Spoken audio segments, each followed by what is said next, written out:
Hello friends, welcome back to my YouTube channel study media. आज मैं आपके लिए लेकर आई हूँ क्लास 7th विज्ञान की कार्यपुस्तिका का अध्याय 7, जिसका नाम है मौसम, जलवायु तथा जलवायु के अनुरूप जंतुओं द्वारा अनुकूलन। पिछली वीडियो में मैंने आपको अध्याय 6 भौतिक एवं रासायनिक परिवर्तन करवाया था। अगर आप मेरे चैनल पर नए हैं और अभी तक आपने मेरे चैनल को सब्सक्राइब नहीं किया है तो प्लीज़ मेरे चैनल को सब्सक्राइब कर लें। मैंने अपने चैनल की प्लेलिस्ट बनाई हुई है, आप जिस भी लेसन को देखना चाहते हैं प्लेलिस्ट में जाके देख सकते हैं। तो चलिए अध्याय 7 शुरू करते हैं। किसी स्थान पर तापमान, आर्द्रता, वर्षा, वायु वेग आदि के संदर्भ में वायुमंडल की प्रतिदिन की परिस्थिति उस स्थान का मौसम कहलाती है। तापमान, आर्द्रता और अन्य कारक मौसम के घटक कहलाते हैं। प्रश्न 1, नीचे किसी 5 जगह के मौसम का आंकड़ा दिया गया है। आंकड़ा देखकर अनुमान लगाओ कि उस जगह का मौसम कैसा होगा। अत्यधिक आर्द्र, कम आर्द्र, गर्म, ठंडा इत्यादि। शिलोंग का तापमान आर्द्र, ठंडा। प्रश्न 2, यदि तुम्हारी कक्षा दिसंबर महीने में किसी पर्वतीय स्थल के भ्रमण को जाने वाली है तो तुम इस भ्रमण की तैयारी करने के लिए किन किन बातों का ध्यान रखोगे। गर्म कपड़े और रस्सी।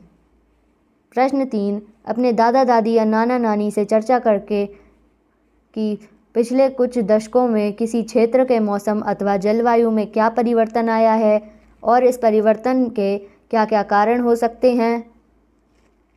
इसका उत्तर है पिछले कुछ दशकों में मौसम व जलवायु में आए परिवर्तन का कारण मानव क्रियाकलाप है।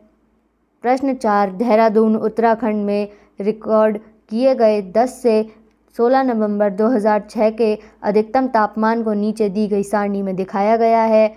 इन्हें अगले पृष्ठ पर दिए गए ग्राफ पेपर पर समय विधि अनुसार दर्शाओ। दिनांक 10/11/2006, 20 डिग्री सेल्सियस तापमान।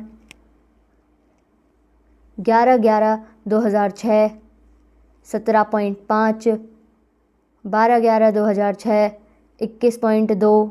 13/11/2006, 22.1। 14/11/2006, 15.0। 15/11/2006, 19.6। 16/11/2006, 20.5।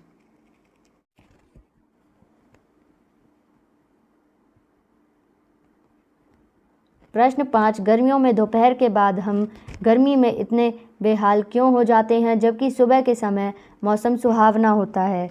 इसका उत्तर है क्योंकि दोपहर को तापमान अधिकतम व सुबह के समय न्यूनतम होता है। किसी स्थान के मौसम की लंबी अवधि जैसे 24 वर्ष में एकत्रित आंकड़ों के आधार पर बना मौसम का पैटर्न उस स्थान की जलवायु कहलाता है। गतिविधि 1, मौसम मनुष्य तथा प्राणियों पर अपना प्रभाव डालता है। समाचार पत्रों के से ऐसी खबरों की कतरने काटिए जिसमें मनुष्यों तथा प्राणियों पर मौसम के प्रभाव को दर्शाया गया हो। उन्हें एक चार्ट पर चिपकाकर कक्षा में लगाओ। प्रश्न 6, ध्रुवीय भालू का एक चित्र बनाओ और नीचे दिए गए प्रश्नों के उत्तर दो। ध्रुवीय भालू के सफ़ेद बाल उनकी किस प्रकार सहायता करते हैं। इसका उत्तर है सफ़ेद बालों के कारण उसको सफ़ेद पृष्ठभूमि में आसानी से दिखाई नहीं देता। ध्रुवीय भालू बहुत अधिक सर्दी से कैसे बचते हैं। इसका उत्तर है शरीर पर बालों की मोटी परत, त्वचा के नीचे वसा की एक परत। गर्म मौसम में ध्रुवीय भालू अपने आप को ठंडा कैसे करते हैं। भौतिक क्रियाकलापों द्वारा, जैसे जल में तैरना। ध्रुवीय भालू के पंजों की क्या खास बात है और वो किस प्रकार उनकी सहायता करते हैं। इनके पंजे बड़े और चौड़े होते हैं जो न केवल अच्छी तरह से तैरने में इनकी सहायता करते हैं बल्कि बर्फ़ में चलने में भी सहायक होते हैं।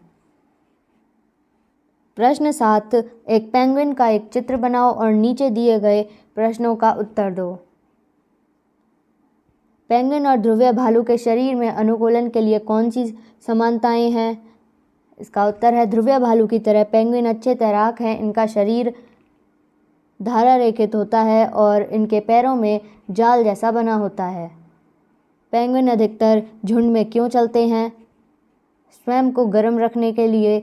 गतिविधि 2, अपने आसपास पाए जाने वाले कुछ जंतुओं को ध्यानपूर्वक देखो और निम्न तालिका को भरो। जंतु का नाम ऊंट। जंतु के अंग पैर। अंग किस प्रकार अनुकूलन में सहायक हैं? पंजा चौड़ा होने के कारण रेत में चलने में आसानी। हाथी पैर चलने में आसानी। प्रश्न 8, कारण बताओ। लाल नेत्र वाले मेंढक के पैर चिपचिपे होते हैं। वृक्षों पर चढ़ने में सहायता करते हैं जिन पर ये रहते हैं। वृक्षों पर रहने वाले बंदरों की पूंछ लंबी होती है। शाखाओं को पकड़ने में सहायक। हाथी के कान बहुत बड़े होते हैं। बहुत हल्की ध्वनि को भी सुनने में सहायक। पेंगुइन का रंग सफ़ेद होता है। आसानी से बर्फ़ की सफ़ेद पृष्ठभूमि में मिल जाते हैं। टूकन पक्षी की चोंच बड़ी व लंबी होती है ताकि वह कमज़ोर शाखा पर लगे फल तक भी आसानी से पहुंच जाएं। गतिविधि 3, विश्व के मानचित्र पर 4 ध्रुवीय व 4 उष्णकटिबंधीय प्रदेशों को अलग अलग कर रंग से दिखाओ। प्रश्न 9, अपने आसपास किसी एक क्षेत्र का पता लगाओ जहां जाड़ों में प्रवासी पक्षी आते हैं। उन पक्षियों के नाम पता करो व नीचे लिखो। इसका उत्तर है साइबेरियाई क्रेन, राजस्थान में भरतपुर, हरियाणा में सुल्तानपुर। तो यहाँ पे ये वीडियो ख़त्म होती है। अगली वीडियो में मैं आपको अध्याय 8 पवन, तूफान और चक्रवात करवाऊँगी। ये वीडियो आपको कैसी लगी मुझे कमेंट करके ज़रूर बताएं। वीडियो को लाइक करें, शेयर करें और चैनल को सब्सक्राइब करना ना भूलें। Thank you.